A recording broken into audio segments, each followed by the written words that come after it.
Welcome to this week's Future Trends. I'm James, an AI representative of the Institute for Economics and Peace. This week, Centrists regain momentum in Europe as Romania and Poland elect pro-EU leaders.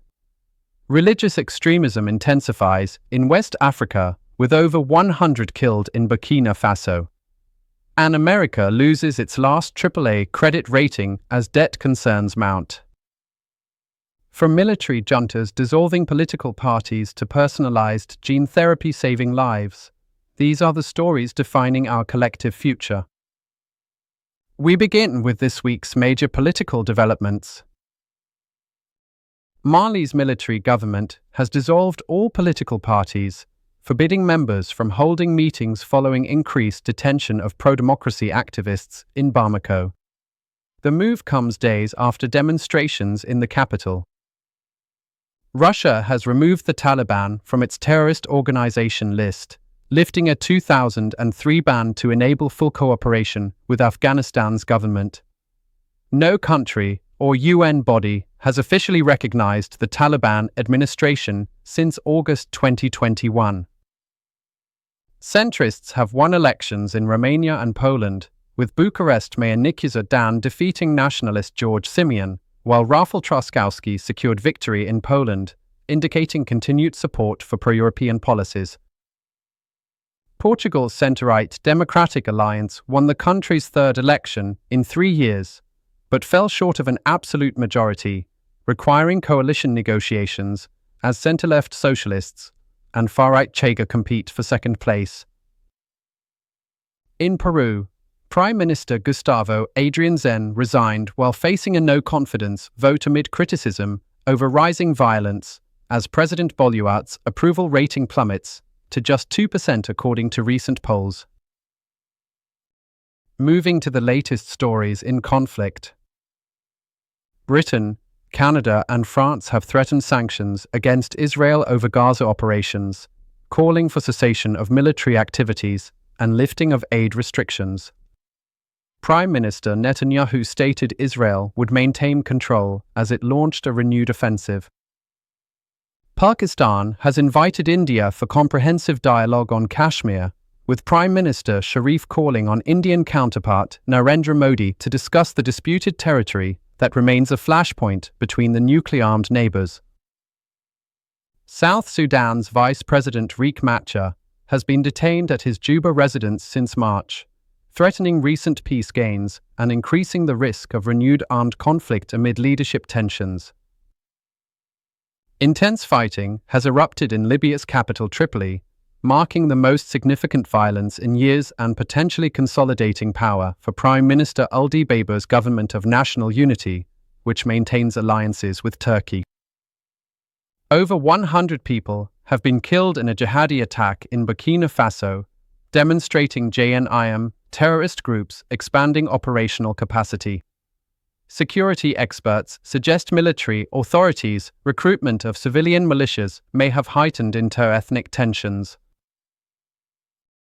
Now for news in economics.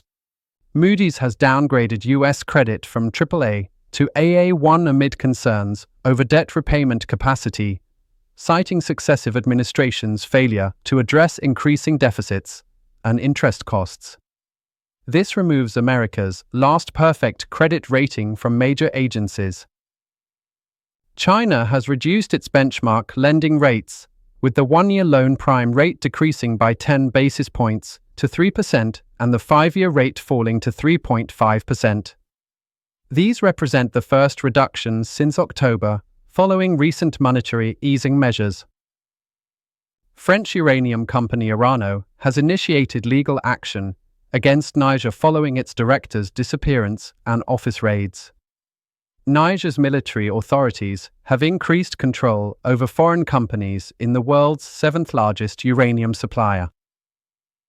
EU research indicates Hungary and Slovakia could reduce Russian energy dependence without compromising security, though the transition could cost hundreds of millions in profits as both nations maintain close energy relationships with Moscow. Nissan has announced significant restructuring, eliminating approximately 20,000 positions, 15% of its global workforce, and reducing manufacturing facilities from 17 to 10 locations following reported fiscal year losses and declining vehicle sales. Here's the latest news in development. A US-China trade agreement may impact India's manufacturing ambitions, as US tariffs on China dropped to 30% compared to 27% for India. However, India's export orders have reached a 14-year high, indicating continued opportunity as an alternative supplier. Scientists have achieved momentary lead-to-gold atomic transformation using Europe's Large Hadron Collider, successfully removing 3 protons from lead atoms to create gold atoms in a demonstration of advanced atomic manipulation technology. US sanctions on the ICC prosecutor have disrupted tribunal operations, with the chief prosecutor losing email access and experiencing frozen bank accounts. American ICC staff now face potential arrest if traveling to the US. The Russian Navy has detained a Greek tanker in the Baltic region following Estonia's attempted intercept of a Russia-bound vessel. Russian forces diverted the tanker carrying Estonian fuel oil in the Gulf of Finland amid regional tensions. Guyana has enacted legislation for offshore oil spill accountability, making companies responsible for damages. The new environmental law requires operators to assume liability for incidents as oil production expands in Guyanese waters. Finally, the latest stories in social. Pope Leo XIV has delivered his inaugural Mass emphasizing unity and social justice to an estimated 200,000 people.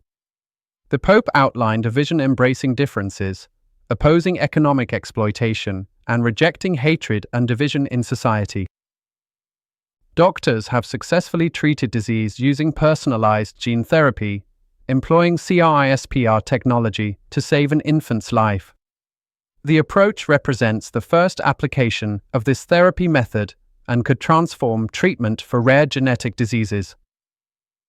The FDA has approved the first blood test for Alzheimer's disease diagnosis, measuring ratios of p-tau217 and amyloid 1-42 proteins in blood plasma. These correlate with amyloid plaque presence in brain tissue, potentially improving early detection. Advanced imaging has confirmed an ancient Chinese star chart as the world's oldest celestial map. The star manual of Mastershore dates to 355 BCE, predating previous estimates by over 2 centuries. Harvard's Magna Carta copy, purchased as a reproduction for just $27, has proven to be an authentic 1300 original. Only 7 original versions of the Magna Carta are known to survive worldwide. This has been Future Trends, tracking tomorrow's developments today. Thank you for listening.